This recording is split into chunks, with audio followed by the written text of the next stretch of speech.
Suid-Afrika bied die eerste Fertility Show aan en ons het vir Natasha en ook Saskia Williams hier by ons in die ateljee om vir ons te vertel presies wat ons kan verwag. So good morning and thank you for joining us. Thank you Good for morning, having us. Saskia, how did you come to found the Infertility Awareness Association of South Africa? Back in 2013, a group of ladies who were going through infertility at the time actually approached Discovery Health at their AGM to ask them about funding fertility treatment because the medical aids don't fund fertility treatment. Infertility is a prescribed minimum benefit disease, and it's actually the only prescribed minimum benefit disease that's on the exclusion list of most medical aids. So we stood up at the AGM and asked them why they don't cover. We opened the conversation with them. And from there, IFASA was born, Infertility Awareness Association of South Africa. It's there to educate the public around infertility, to tell people that it's a disease that 1 in 6 people suffer from or couples suffer from. So it's nothing to be ashamed of, and it's to get the conversation started and to advocate for cover from the medical aids. So, but they still don't cover it. No. And- Seven years later. But what is the reason? What is the main reason? Because I mean, it happens to thousands So of many people. people, Yeah. And it's very expensive, so I just It want to is, add it. it is, It's so yes. expensive to. And that's the reason, because Discovery told us that if they were to take funding away from a life-threatening disease, they would have to take funding away from a life-threatening disease if they were to fund fertility treatment. That's what they told us, a life-threatening disease. Well, indirectly, this is also a life-threatening disease Definitely. to a certain degree. I mean, because there can't be life. Exactly, without exactly. the And medical what the assistance. repercussions that people go through after having infertility, the stress in the relationship, the divorces, the mental illness that comes from it, is very, very much a life-threatening disease. And Sure. we've actually proven with a lot of professionals that the medical aids can save money by putting terms and conditions in place by funding fertility treatments. They would be able to then control the less twin and multiple pregnancies, and they have to pay for the NICU time that those babies go into, and it runs into millions and millions of rands. So they've actually been proven, if they follow Europe and the UK, that they can actually save money by putting terms and conditions in place, and still they refuse. Sure. We'll get to Natasha in a moment, but you've gone through the fertility battle yourself. I have. So please tell us something about it and how support has changed since then. Okay, when I was going through it 7 years ago, we went through 7 years of trying to conceive. Right from the time I was 27, my husband was 26. We were young, you know. We didn't have any reason to believe that we wouldn't be able to have children. And back then, there was a fertility care forum that you go on to for support, and you speak to other people going through it. You were there under username, so nobody knew your name. You made up little names and nobody, so it was very, very anonymous. So back then it was very much hidden, and that was only 7 years ago. If we fast forward to today, there's no more of that forum. You have to speak on Facebook, on groups on Facebook, so people are aware of who you are, your names. It's a bit more talked about these days, and that's what we wanted to do when we started IFASA. We wanted the conversation to come out of the closet, because there's nothing to be ashamed of. It's a disease. It's a World Health Organization recognized disease, infertility. So we did go through 3 IVFs. We were successful in our 3rd one. We did it over a period of actually 7 years, because nobody seems to understand the emotional torment that you go through when you go through infertility. It's very much a financial thing, you are right. Very expensive, so it takes a long time to save for treatments, etc. But the emotional toll that it takes on you, your partnership, your relationship with your family, your husband, your friends who are falling pregnant all over the place very easily, your relationship with yourself, because you can't do the one thing that women were put on earth to do, procreate. It takes a big toll on you. So we took a lot of time between cycles to gather our thoughts and to prepare mentally, because when you put everything into the cycle and it comes back negative, you've got no idea how upsetting it is. In our 3rd cycle, we fell pregnant, and it was wonderful. And then in the 20-week scan, we had the news that our baby was chromosomally abnormal. So at 24 weeks, we actually lost our daughter, Eloise, at 24 weeks pregnancy. But before we did our final IVF, we did go onto the adoption list to adopt, because adoption's always been a positive thing for me. My best friend's adopted. It's always been wonderful. So we went onto the list, and actually 2 weeks after we lost Eloise, we got the call that a boy had been born, and we'd been chosen by the birth mother. And that was 7 years ago. Our son is 7. Amazing. And that was our journey to parenthood. But actually, Natasha and I were talking earlier, not everybody gets to become a parent after going through infertility. There are many, many people that don't realize their dreams of becoming parents. Very inspiring story that you've shared with us. Natasha, please tell us about the Nurture Egg Donor and Surrogacy Program. So the Nurtured Egg Donors Agency started 12 years ago by an amazing woman called Tertia Albertine. I think you know her very well, Saskia. And Tertia also had 9 IVFs before she became a parent. And her and her best friend Melanie, who became an egg donor as a way of supporting Tertia, started the Nurture Egg Donor Agency. And what the Nurture Egg Donor Agency does is provides families who are struggling to have a child and really the child that they long for, with an egg donor that they choose, an anonymous egg donor that they choose, that then they are able to go ahead with an egg donor IVF cycle. And what it does is, often what happens with infertility is when it's just you and your partner, you are limited to the DNA that the two of you have. But with an egg donor, you suddenly have this opportunity where there's a great deal of other options available to you.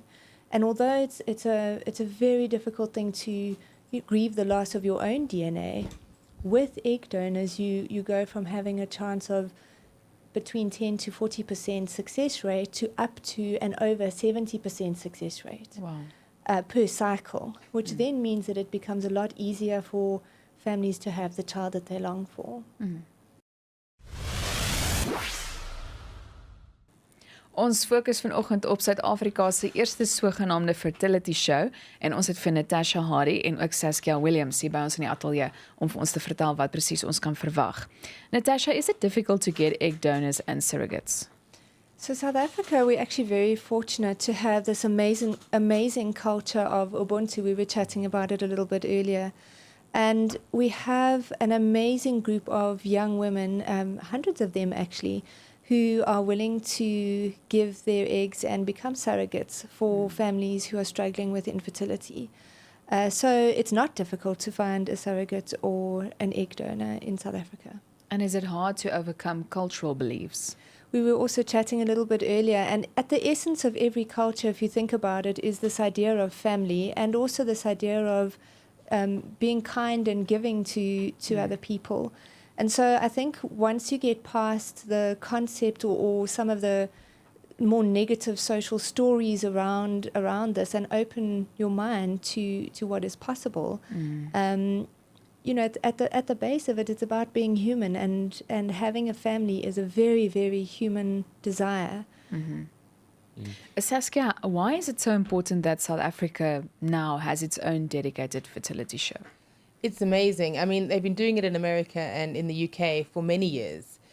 So it's something that we definitely need. And it's not just for people that are going through the infertility journey. It's for people that are planning to start their families. So it's going to cover all aspects of family planning and your journey to parenthood, right from the beginning, how you can get your body ready. There's going to be dietitians talking. There's going to be fertility astrologists talking.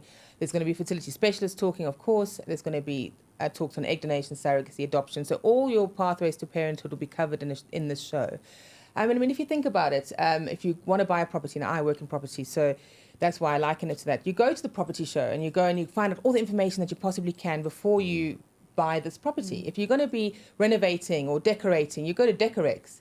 You go and find out what the latest trends are, etc. So why, when we're planning the most important step in our lives, to become parents and to make a family, do we not do the same thing and do the same research and go and speak to as many people as we can to get as much knowledge as we can about the journey? And the problem with infertility is it takes a lot of control away from people. You've got no control of your body. You don't know what the drugs are doing to you. You've got no control over the outcome. It's a numbers game.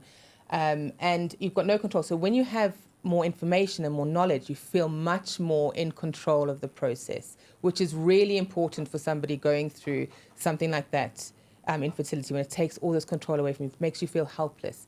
So we really, really encourage people to attend the show and to get as much knowledge as they can. Meet the specialists. You don't get this opportunity to do that If you want to choose a doctor, you go and you have an appointment with them. You pay 2,000 Rand for a consultation. You might not like the doctor. You might not resonate with him. So you go to another clinic and you pay another 2,000 Rand to meet somebody.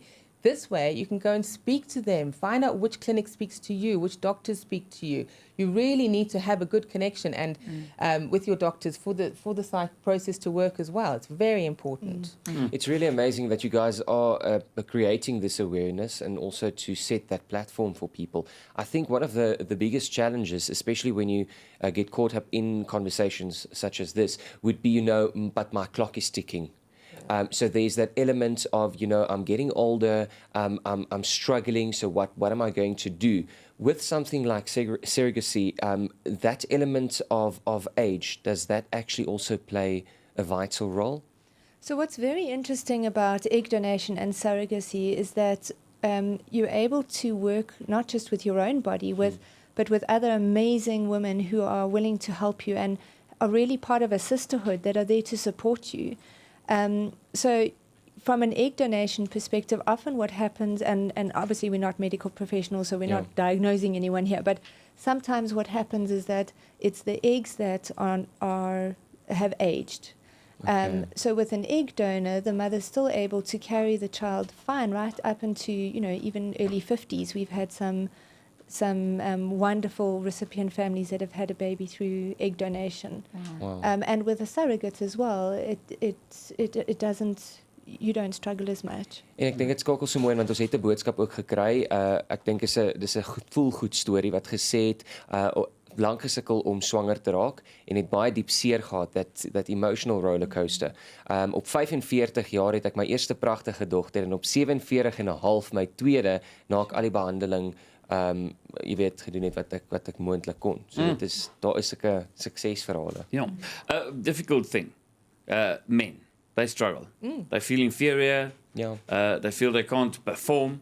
They're the missing link. Important to go with your wife to a show like this. Sure. And is it like it? Men Definitely. really struggle. They don't struggle talk about emotionally. it as They much don't talk either. I mean, we women like to talk, so we do talk about. But men really don't like to talk about it either. They feel, as you said, it's wrong, but they do feel that, and it's natural. But to go with your partner to the show like this, there is a support zone there. There is going to be discussions on male infertility. There is a support zone which talks about how you cope with these things within a relationship. So it takes away the blame, because sometimes if it's me, I'll blame myself. If it's my husband, he'll blame himself. It's natural. You feel guilty. You feel that you're letting your partner down. But the show, you have that support there. You meet people that have been through it. You get to talk to people that are going through it as well. So yes, it's very important for them to go with their partners for sure. Another part of that is that I think often in society these days we expect our bodies to behave like machines, and they're not.